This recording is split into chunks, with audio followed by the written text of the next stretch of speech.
Unaositiri dhambi. Tutasoma neno la Mungu katika kile kitabu cha waraka wa kwanza wa Petro. Waraka wa kwanza wa Petro sura ya 4 mstari ule wa 8. Neno la Mungu linasema, zaidi ya yote iweni na juhudi nyingi katika kupendana, kwa sababu upendano husitiri wingi wa dhambi. Kwa sababu upendano au upendo husitiri wingi wa dhambi. Bwana Yesu asifiwe. Tunaposoma neno hili, nataka nikuambie mambo kadha wa kadha, lakini ujue ni upendo na kusitiri dhambi au uovu au makosa. Tunaposema upendo, nataka ujue upendo kwa kawaida ni nini? Ni matakwa, amina, na wala sio hisia za moyo, amina. Ni nia ya hiari zinazotawala hisia. Bwana Yesu asifiwe.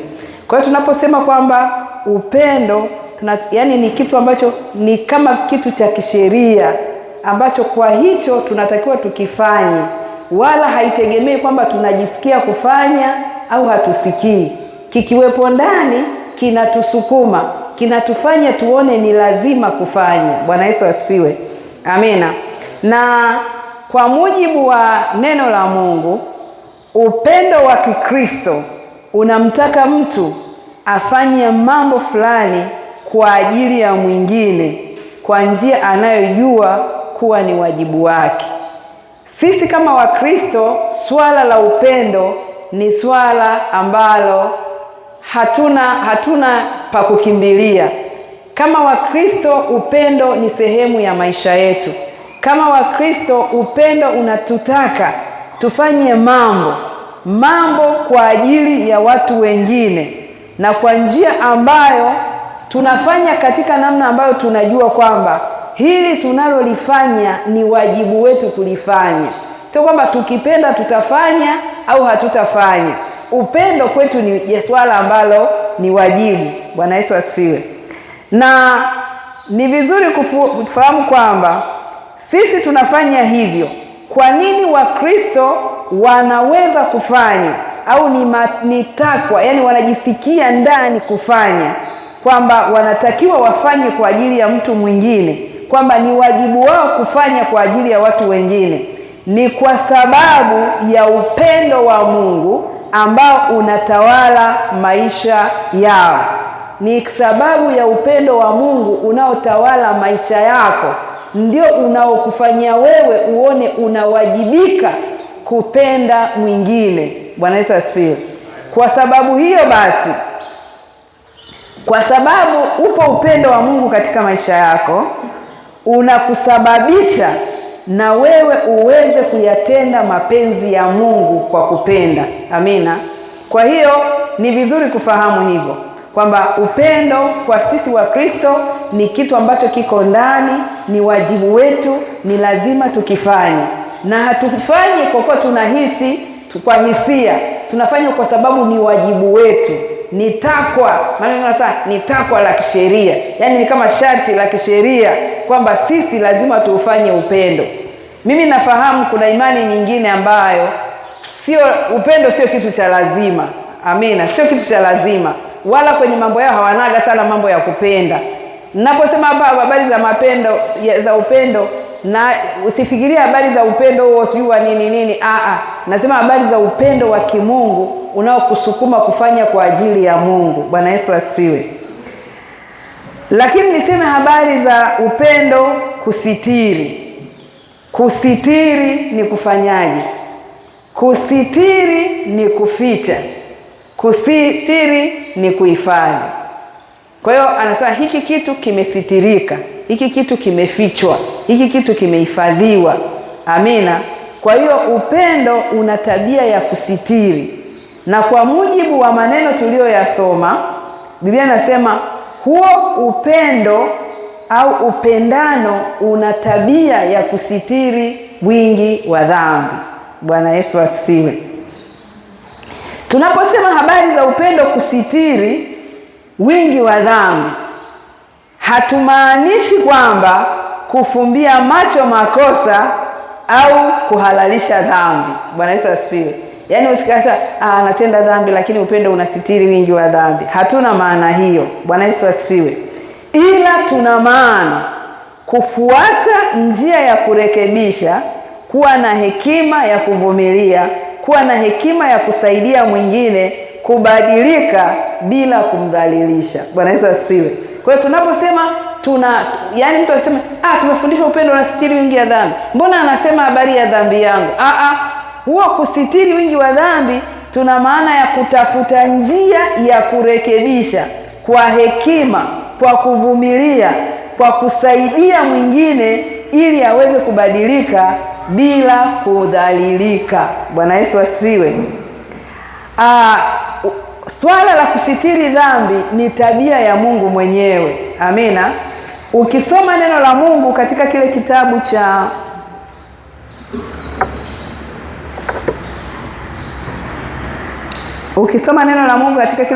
cha Zaburi ya 85, Zaburi ya 85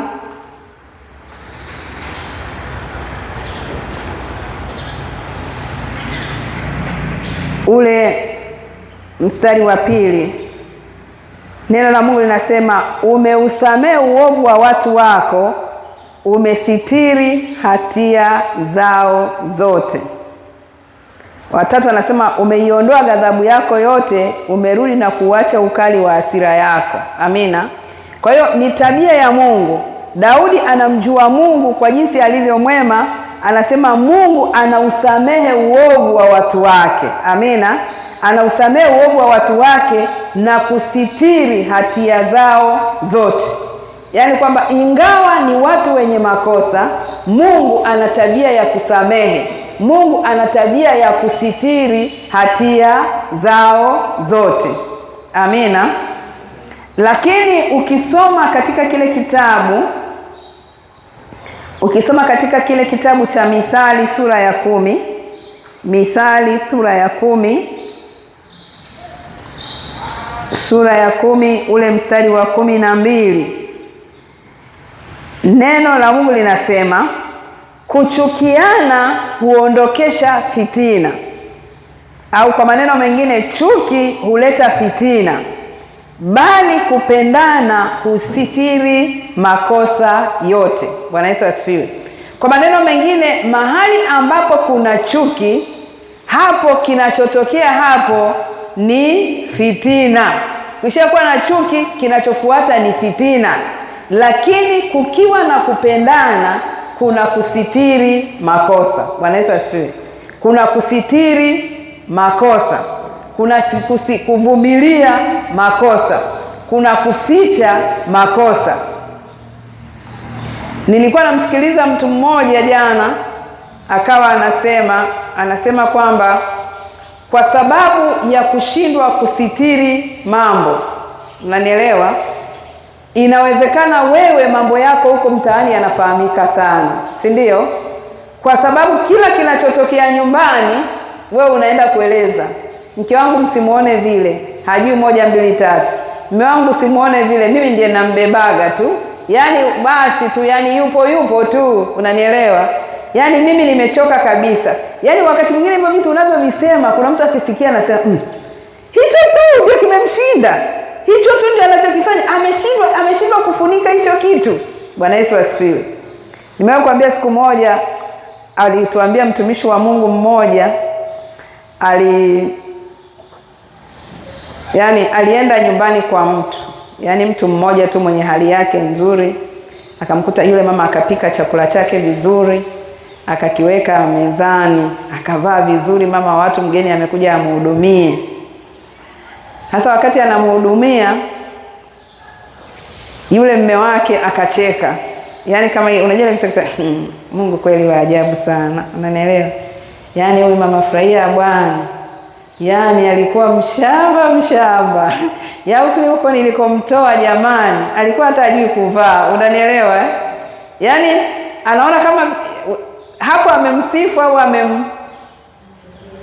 amemfanyaje? Amemdhalilisha. Unanielewa? Sasa yule mwingine akamwangalia akamwambia, samahani, mimi naondoka. Kile chakula hakula. Baadaye akamwambia, ilikuwaje ukamdhalilisha mke wako kiasi hicho? Unanielewa? Kwa hiyo yani anafunua vitu vingine ambavyo havikutakiwa hata kuonekana. Unanielewa? Kwa sababu yeye alikuwa amejisitiri, amefanya mambo yake, Mungu ameshambadilisha, ameshamtendea mema, lakini yeye akamfunua ili yaonekane yale ambayo sio ambayo yalitakiwa kuonekana. Bwana Yesu asifiwe. Kwa hiyo kusitiri ni kuficha mambo. Hakuna haja ya kuweka mambo ambayo hayana utukufu mbele za watu. Bwana Yesu asifiwe. Bwana asifiwe. Amina. Kwa hiyo kuchukiana kunaleta fitina, lakini kupenda kunaleta kusitiri makosa. Bwana Yesu asifiwe. Ukisoma katika kile kitabu cha Mithali hiyo sura ya 12, Mithali sura ya 12 ule mstari wa 16, neno la Mungu linasema, ghadhabu ya mpumbavu hujulika mara, bali mtu mwerevu husitiri aibu.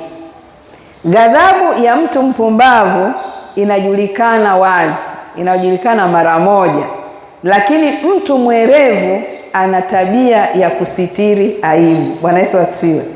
Kwa hiyo nataka nikuambie wewe kama mwana wa Mungu, ni vizuri katika maisha yako, na hasa tunapokuwa ndani ya nyumba ya Mungu, watu ambao tumeokolewa na Bwana, ni tabia njema kusitiri aibu. Amina. Nimewahi kusikia na wakati mwingine kupata malalamiko, Bwana Yesu asifiwe, kwamba inawezekana jambo limetokea huko kanisani miaka 2.5 iliyopita. Sisi tunalijua limetokea na tumenyamaza nalo, au tumeshalifanyia tulivyolifanyia. Bwana Yesu asifiwe. Na tukalimaliza, inawezekana. Lakini akaingia mtu mwingine ambaye hakuwepo miaka yote hiyo. Mtu akaenda kumwambia, usimuone hivyo mama Tusekelege, mwaka juzi alifanya 1 2 3. Anajifanya tu kama yani tuliumia, lakini kwa kweli alifanya jambo ambalo halikupendeza kabisa. Unafikiri jambo ni sahihi? Yule hakuwepo, yeye anamuona huyo mama Tusekelege mwenyewe kama mtumishi wa Mungu mwenye utukufu, lakini wewe unaenda kufichua yale mambo yaliyoko huku chini ili kuyaweka kwa watu. Amina. Wakati mwingine afadhali hata ungeyaweka kwa watu kanisani, unatoa unawaambia huko nje. Yaani anajitai tu. Lakini mwaka juzi alifanya 1 2 3. Alipelekwa rumande kabisa. Yaani vitu ambavyo yanamuona mpendwa, unanielewa? Lakini sisi kwa sababu ya hiki kinachoitwa hapa ghadhabu ya mpumbavu, yaani hapo Biblia inasema ghadhabu ya mpumbavu haiwezi kusitiri jambo la aibu. Kila mtu unayemuona ana udhaifu wa namna moja au nyingine. Bwana Yesu asifiwe. Na sisi kama watu wa Mungu, Biblia imetutaka kusitiri. Bwana Yesu asifiwe. Kusitiri ili picha ya Mungu ipate kuonekana wazi. Kwa sababu tabia ya kusitiri ni tabia ya Mungu mwenyewe. Bwana Yesu asifiwe. Anasema katika kile kitabu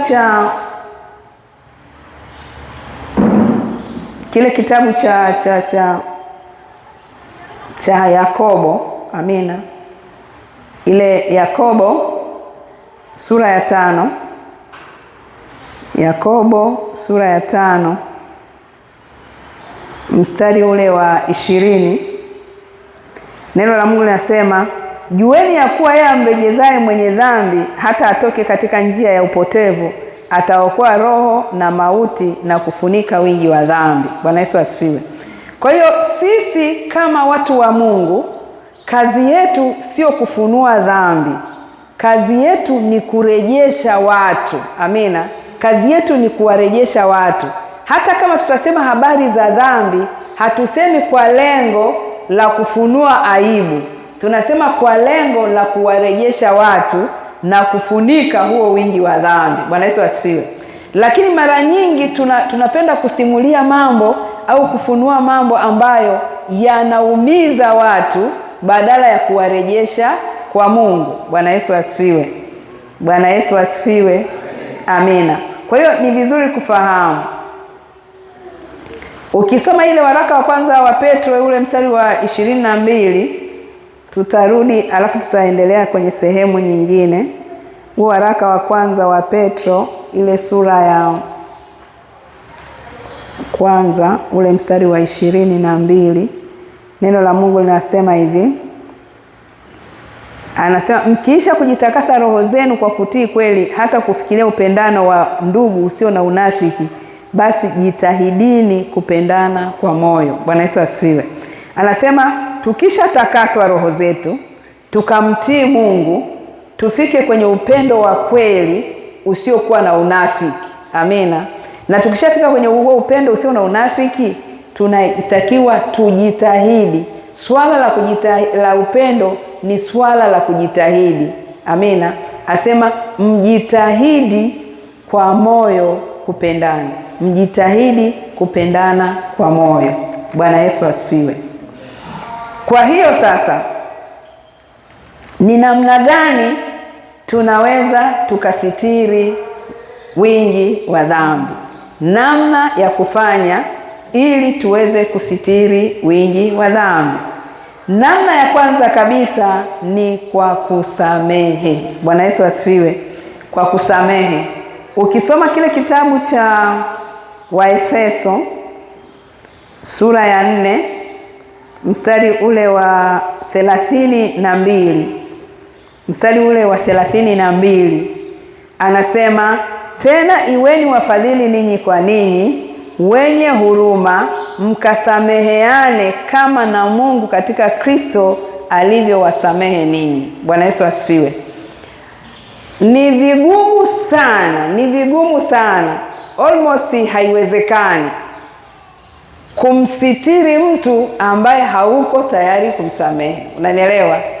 Unajua, mtu akikukosea au mtu akakosa na wewe ulitaka akosee, labda hauna mahusiano naye mazuri, kwa tabia ya mwili inapenda kila mtu amuone alivyo mbaya ili wewe ubakie kuwa mzuri. Kuna watu wanapenda kuwa wazuri sio kwa kutenda mema, ila anataka kuwa mzuri kwa kuonyesha ubaya wa mwenzake. Lakini neno la Mungu hapa linasema kwamba sisi imetupasa kuwa wenye huruma, tukasameheane kama Mungu alivyotusamehe, na sisi tusamehe hivyo hivyo. Bwana Yesu asifiwe.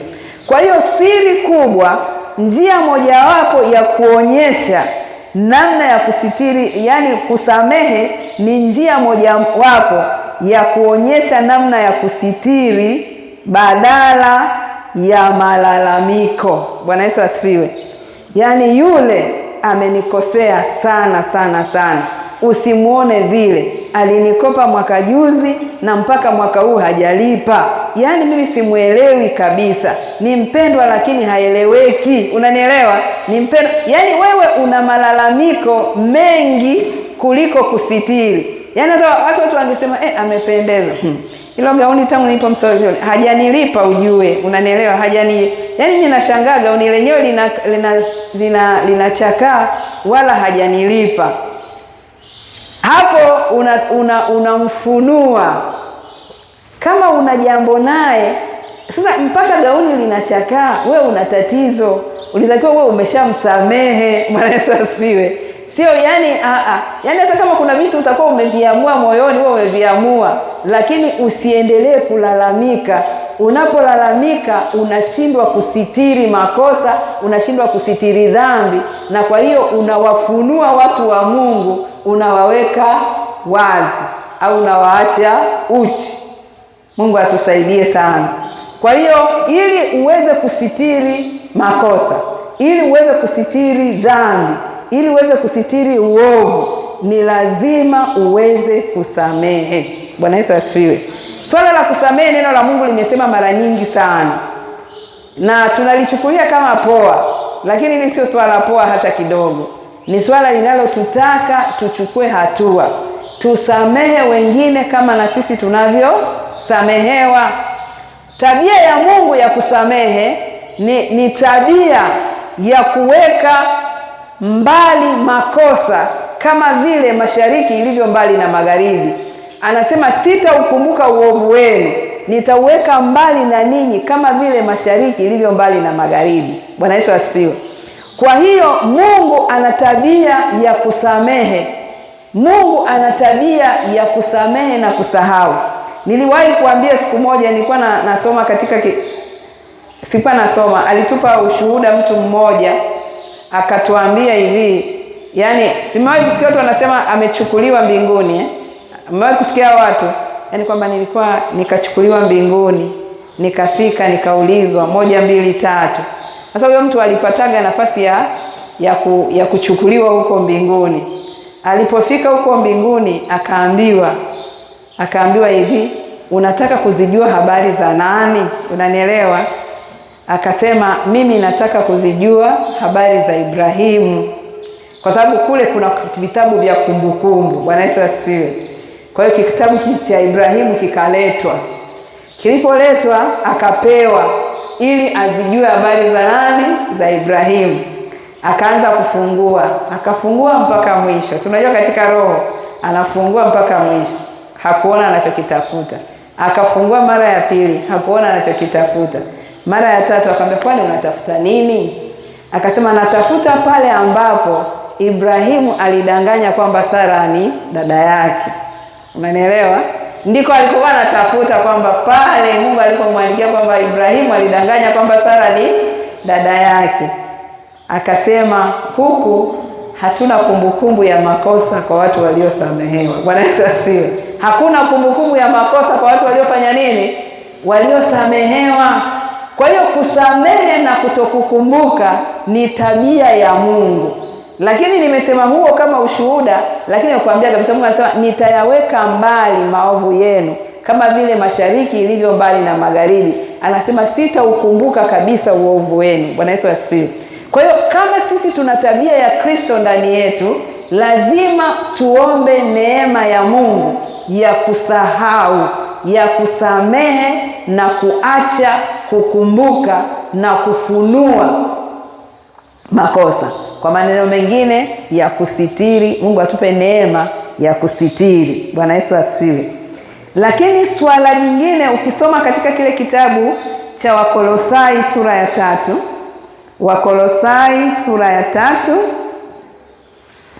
ule mstari wa 13, neno la Mungu linasema hivi, mkichukuliana na kusameheana, mtu akiwa na sababu ya kumlaumu mwenzake, kama Bwana alivyowasamehe ninyi, vivyo na ninyi. Amina. Hapa ninachotaka kusema ni nini? Ninasema namna nyingine ya kusitiri wingi wa dhambi au kusitiri makosa ni kuchukuliana. Bwana Yesu asifiwe. Ni kuchukuliana. Lazima ujue kwamba huyu Pendo hivi ndivyo alivyo. Unanielewa? Hatufanani. Lakini yani unajua tu kabisa, kuna wakati mwingine watu wanasema, kwa nini anazungumza hivyo? Angezungumza kama fulani. Unanielewa? Yani yule kusema kwake bwana, yani hata huwezi kumuelewa. Huwezi kujua kafurahi, huwezi kujua kufanya nini. Yani mimi ndiye akilesemaga simuelewi kabisa. Yani na sauti yake ile anavyopandisha mimi simuelewi. Sasa unatakiwa umuelewe huyo ndivyo alivyo na uweze kumchukulia hivyo. Na watu wamuone hivyo ndivyo alivyo. Lakini ukimtaka umgeuze aongee kama wewe, atembee kama wewe, afanye kama wewe, utashindwa. Kila siku utakuwa unafunua mambo ambayo hukutakiwa kuyafunua. Bwana Yesu asifiwe. Kwa hiyo ili tuweze kusitiri wingi wa dhambi, ili tuweze kuepuka hata dhambi nyingine ambazo hatutakiwi kuzitenda, tunatakiwa tuweze kuchukuliana na watu, hususani wapendwa wenzetu. Bwana Yesu asifiwe. Lazima uweze kuchukuliana naye. Usitake huyu aongee kama huyu, usitake huyu aseme kama huyu, usitake huyu atembee kama huyu. Huyu ni huyu. Amina. sentensi zake ndio hizo. Chukuliana naye, usianze unaenda kwa nani? Yaani hayo maneno atakavyo kujibu pole. Yaani ujifunge, ujikaze, unanielewa? Yaani unaanza kumfunua kabla hata yule mtu hajamfikia. Biblia haitaki hilo. Nataka tusitiri. Bwana Yesu asifiwe. Kama mengine yataonekana yaonekane, lakini sio wewe uliyesaidia kufunua. Walokole gani? Wanasema walokole. Mbona yule sijui nini kafanya 1 2 3. Mbona yule kafanya 1 2 3. Anayepeleka ni nani? Ni sisi wenyewe. Kwa sababu mambo mengine tunafanya kanisani, mengine tunaonyana kanisani, mengine tunaambiana humu kanisani, mengine tunafinyana humu, lakini unayakuta yako nje. Kuna kitu tumeshindwa kusitiri, tumeshindwa kuchukuliana. Sisi bwana mchungaji wetu, mchungaji wetu. Yaani unaweza kukaa hapo unajua habari za mchungaji wa kule, mchungaji wa kule. Nani kazileta? Hujawahi kwenda kanisani kwake. Nani kaleta? Manake washirika wake ndio wameleta, sio manake. Bwana shindwa kuchukuliana naye. Lakini kwa mujibu wa neno la Mungu, Bwana takiwa waweze kuchukuliana na kusamehe na kuona hivi huyu ndivyo alivyo. Jamani, mueleweni tu, mchukueni tu, mueleweni ndivyo alivyo. Bwana Yesu asifiwe. Lakini njia nyingine, namna nyingine ya kusitiri ni kusaidia kuinuka. Bwana Yesu asifiwe. Unatakiwa badala ya kufunua umsaidie kuinuka. Ukisoma katika kile kitabu cha Wagalatia sura ile ya 6 ule mstari wa 1. Neno la Mungu linasema, ndugu zangu, mtu akighafilika katika kosa lolote, ninyi mlio wa roho mrejesheni upya mtu kama huyo kwa roho ya upole, ukijiangalia nafsi yako usije ukajaribiwa wewe mwenyewe. Anasema mchukuliane mizigo na kutimiza hivyo sheria ya Kristo. Bwana Yesu asifiwe.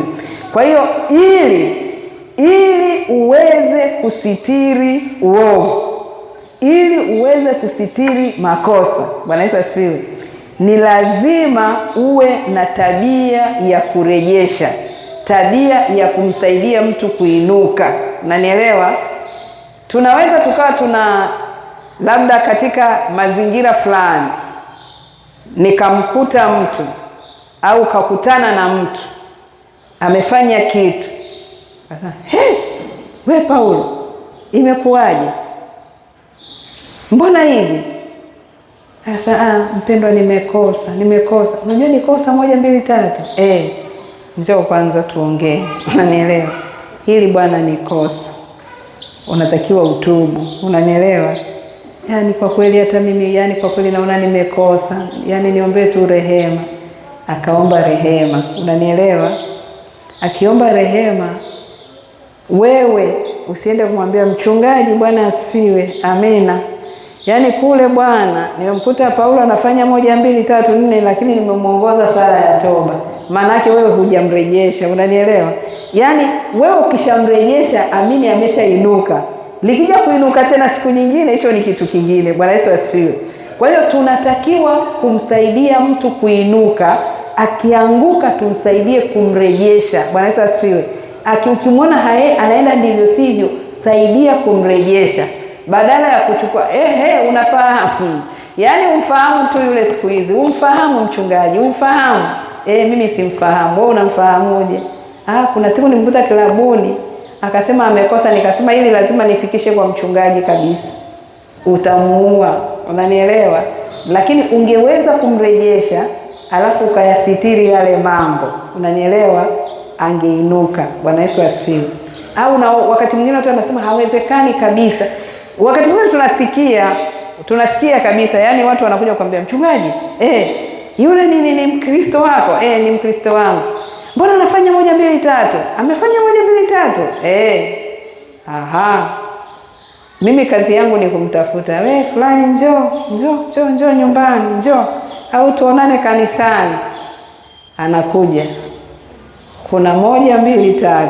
Maana Biblia inasema muite wewe na yeye kwanza mjenge. Ukimpa akikubali umempata ndugu yako. Nasikia 1 2 3.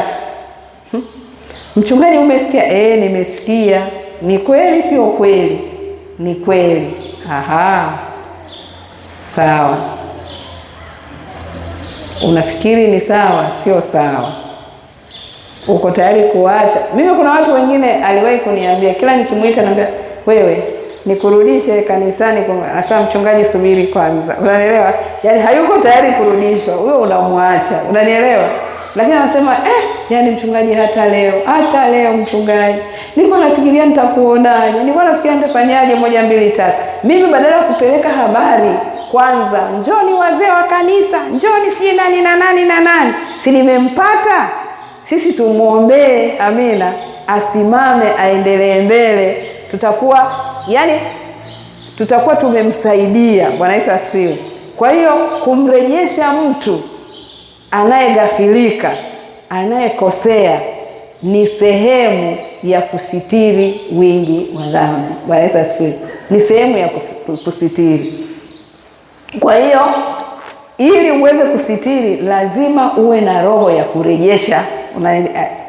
Yaani badala ya kutangatanga kutoka hatua moja mpaka nyingine, kuhakikisha kila mtu anajua, kujua kwamba Mkristo amekosa au kujua Mkristo amefanya yasiyofaa, hiyo sio sifa kwa Mungu.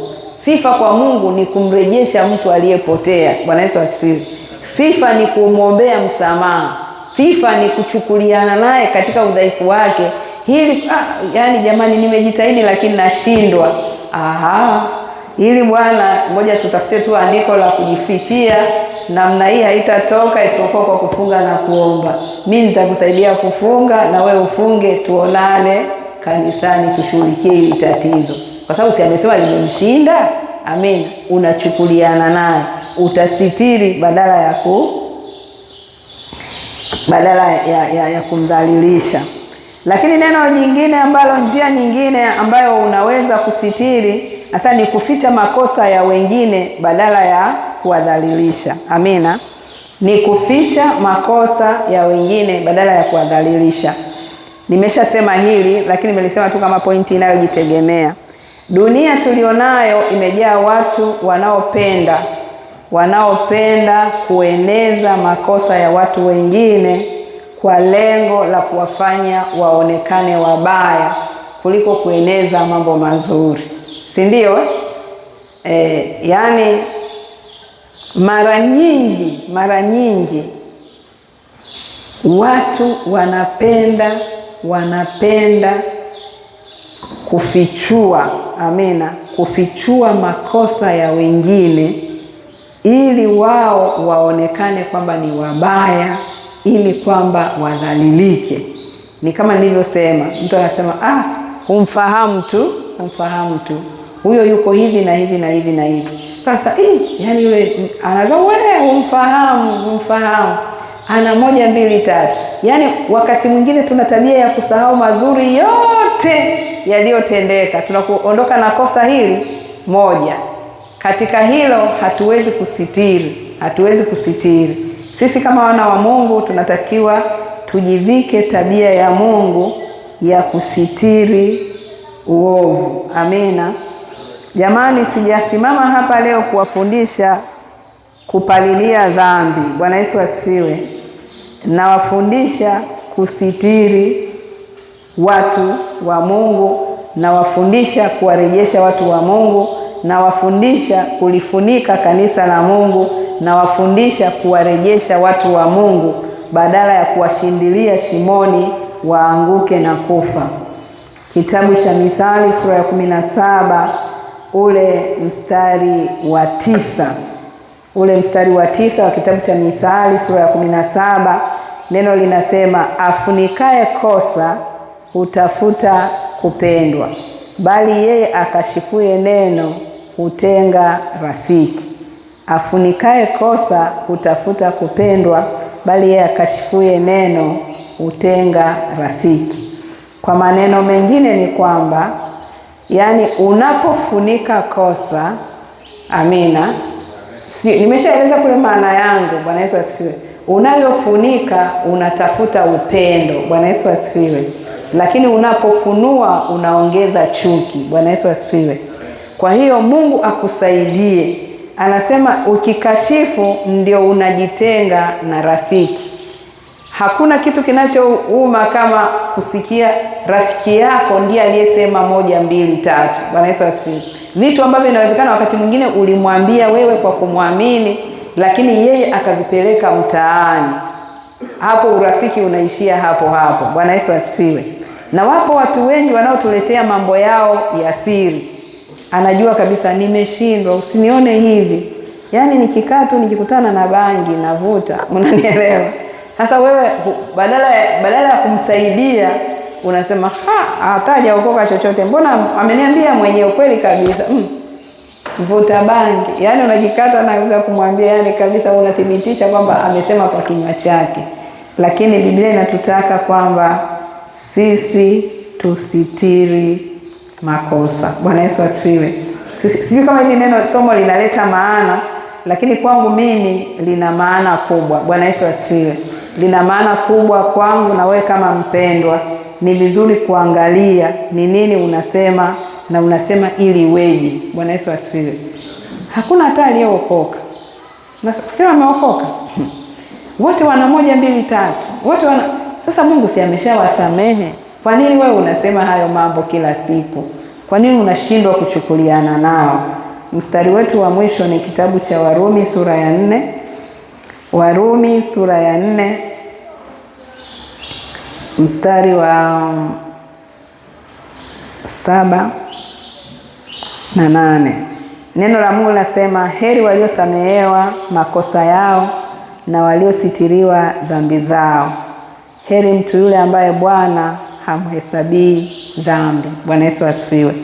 Kwa hiyo watu wakisamehewa makosa yao na Mungu na wanadamu, watu hao wanajiona kwamba wao ni heri, wanajisikia vizuri, wanajisikia wamebarikiwa kwa sababu wamesamehewa na dhambi zao zimesitiriwa, zimefichwa, hazijawekwa wazi. Amina. Lakini inakuwa heri zaidi mtu yule ambaye Bwana hamhesabii dhambi. Bwana Yesu asifiwe. Kwa hiyo tumuombe Mungu atusaidie. Bwana Yesu asifiwe. Sisi wenyewe tuwe na tabia ya kimungu ya kusitiri. Amina. Ya kusitiri. Lakini Mungu atusaidie pia tuweze kusamehe, tuweze kuchukuliana, tuweze, sijui kama mmenielewa, napata wasiwasi kama mmenielewa. Tuweze kuchukuliana, tuweze kurejesha. Bwana Yesu asifiwe.